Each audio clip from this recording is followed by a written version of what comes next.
We're very, very excited being here. Hi, Aviva. Hey, Tal. So today, actually, such cool content we just saw. And after kind of listening to Nikki's content about the human factor, that's actually quite cool and kind of aligned with what we want to present today. So I'm also going to do another linkage. In the last summit, Aviva here presented our lovely platform.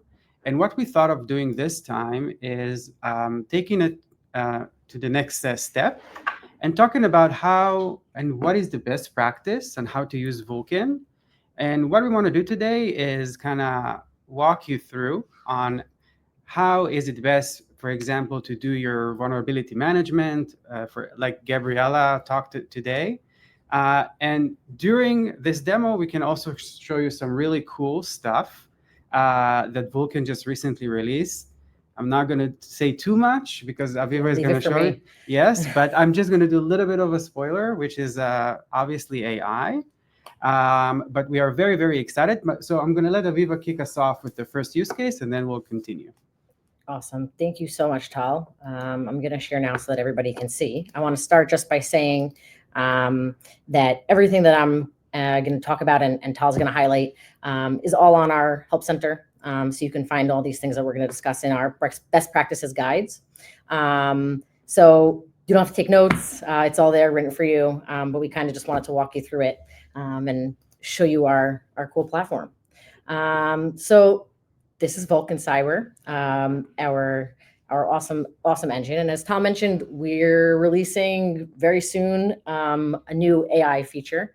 And we wanted to sort of demo it for you today and show you sort of how we're seeing AI as a tool to help in the processes that Vulcan already does so well, and to sort of streamline them even further as AI develops. So if you're a vulnerability manager and you're looking to say, hey, I've got 20,000 plus vulnerabilities, and how everyone was just discussing in all the previous sessions, fatigue, but we can't ignore because then we're going to have big financial risks on our hands.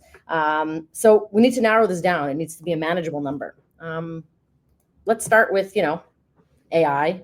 We have here our sort of search anything new AI search engine, and we can just put in here, let's say vulnerabilities last seen in the last 7 days, right? And Aviva, it doesn't have to be that accurate. It's like all the GPTs of the world that we know. You can write with typos and whatever. Exactly. I'm just, for the demo, trying to make sure I write my English correctly. Okay, cool. And here we're going to see it's, sort of running. And it's awesome. It's sort of narrowed down the vulnerabilities from the 20,000 number here to a 4,000 number. But still really, I think, Tal, way too much to handle, right? I need something that's a bit more manageable, actionable. So let's just take ones that have, critical risk. Obviously, that requires our attention. Pronto. So, if we look now and try to narrow it down further, okay, we've got to, under 200, something we can maybe work with. Let's go see what we're working with.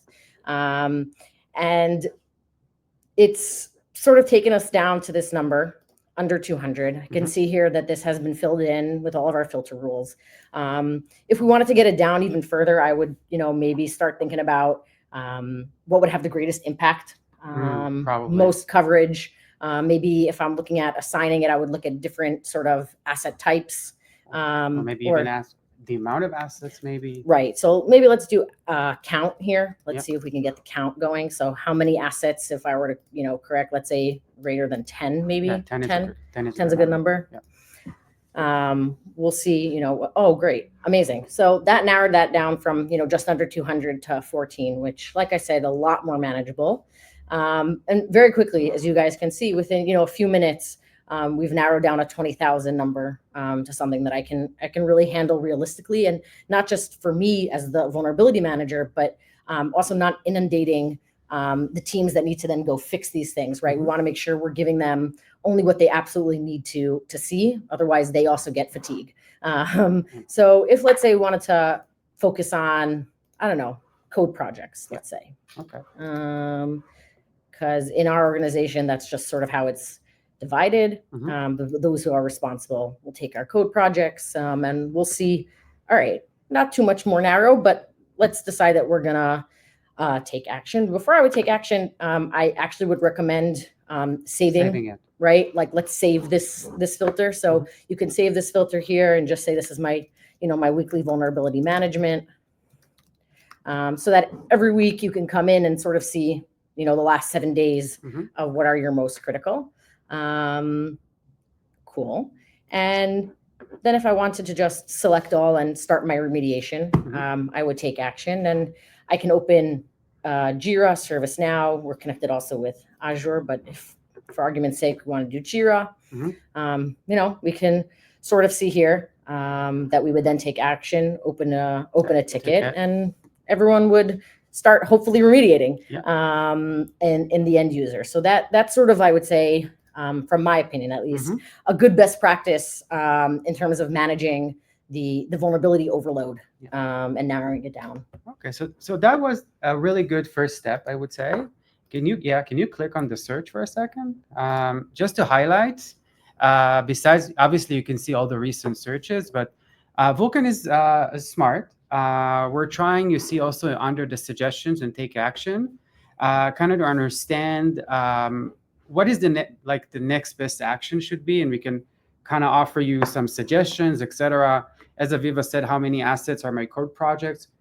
So the system would know, for example, that we're interested in code project, as Aviva just showed you, and automatically we kind of surface it out. Okay, so that's really, really cool. And I think besides a good best practice, we managed, as Aviva said, very quickly to narrow down a big amount of vulnerabilities to something that we can manage, but it's not just the emphasis on managing, but it's the emphasis on managing the right things, okay? Which leads me to maybe another use case. Obviously, this is kind of data that I got from various security tools. But what happened with 0 days, for example? We know we have a very urgent CVE that was just published, and time is of the essence. What should we do then, Aviva? Oh, cool. All right. That's a good one. A crowd favorite, I hope. Came out just now, another 0 day, and they've published the CVE number, and oh no, how am I affected? And that's generally a question we also get from customers. And one of the first things that we'll tell them is, take the CVE, copy, paste, drop it into a Vulcan, and let's see what we get. We may not be affected at all, and that would be a good sign, or we may be affected. Can you maybe explain how CVE data comes to Vulcan? Yeah, so we're integrated with NVD. We pull a lot of our information from there. We also get information from your connectors. As you connect, and you can see here, you have Wiz and CrowdStrike are connected to this environment, and they've pulled in this CVE as a problem, as sort of as it showed us. So here, this is our CVE clusters. We're highlighting sort of how we do our clusters. I can go in here and show you. So in Vulcan vulnerabilities, particularly with CVEs, we cluster them. So here it came from Wiz, like I said, and CrowdStrike. You'll see here, these are the two vulnerabilities that were pulled. So we'll show you it as one and allow you to take action on all of it as a package. So that's sort of how we, reduce the noise that you're seeing come in. And then you could see which assets were affected, right? And you have here 9 assets that were affected by it. The first immediate thing that I would do, and we tell our customers to do, is okay, go ahead and make sure you get on those, right? So again, I can use Jira, I can use ServiceNow, email. Here, for example, let's just use Jira for argument's sake. I decide that I want to assign these and make sure that these are getting the fix that they need. So one other really cool thing that we have here in Vulcan is you can set up what we call dynamic properties. So we have a dynamic property for like asset owner. So this will send out the tickets to all 9 asset owners of the different assets here. And what's dynamic about it? I don't have to put in for each one who the owner is, right? I just use asset owner as sort of the dynamic property, and it knows based on tagging who the owners are for these 9 assets. And that's a very common use case we're seeing, because obviously we're all practitioners here. We understand that people, change jobs, they move companies, and the owners not necessarily are the same. So this will kind of keeps the data most up to date in terms of like who should get the relevant action. Exactly. So then, we would go ahead and open tickets. I'll show you from the campaign side. Once we go to campaigns for our tracking, you'll be able to then, once the tickets are sent, either email, let's say if I opened it on email, so you could see here, you can sort of track progress. Right now we're at 0%. That's not very good. But you can see that's sort of what our campaigns function. And the last thing that we would recommend, if you had a CVE that you knew was a problem, we don't want to have to manually go into it and do it.